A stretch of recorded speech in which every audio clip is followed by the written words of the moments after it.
10 বছরের যুদ্ধে ইসলামের পক্ষে এবং বিপক্ষে মোট মানুষ নিহত হয়েছিল 1018 জন।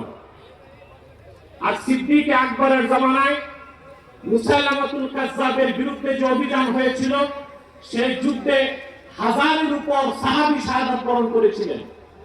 যুগে যুগে মিথ্যা নবুয়তের দাবিদাররা যখনই এসেছে উম্মতের মুসলমান তরবারি দিয়ে ফয়সালা করেছে। ইসলাম পরিপূর্ণ হওয়ার হাজার হাজার বছর পরে ইংরেজ আমলে এক শয়তান, ইংরেজদের পা চাটা গোলাম মির্জা গোলাম শয়তান কাদিয়ানি নবুয়ত দাবি করেছিল। তাকে আমি গোলাম আহমদ বলি না, কাফের কখনো গোলাম আহমদ হতে পারে না। কাযযাব কাদিয়ানি ছিল গোলাম শয়তান কাদিয়ানি। 1908 সালে আল্লাহর গজবে সে ধ্বংস হয়ে জাহান্নামের কুকুর হয়েছে।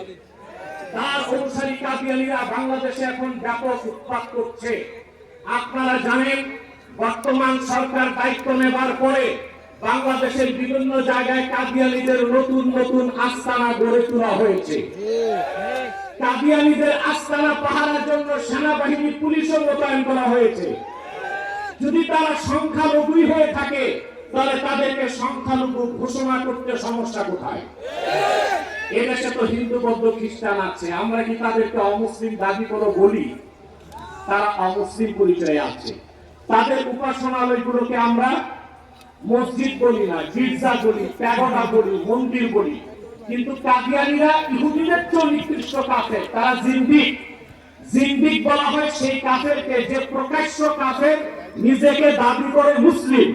সেই জন্য শরীয়তের আইনে কাদিয়ানীদের একমাত্র শাস্তি মৃত্যুদণ্ড। যেহেতু বাংলাদেশ সেকুলার রাষ্ট্র, আমরা ছোট একটা দাবি করেছি, তাদেরকে অমুসলিম ঘোষণা করে। এই দাবি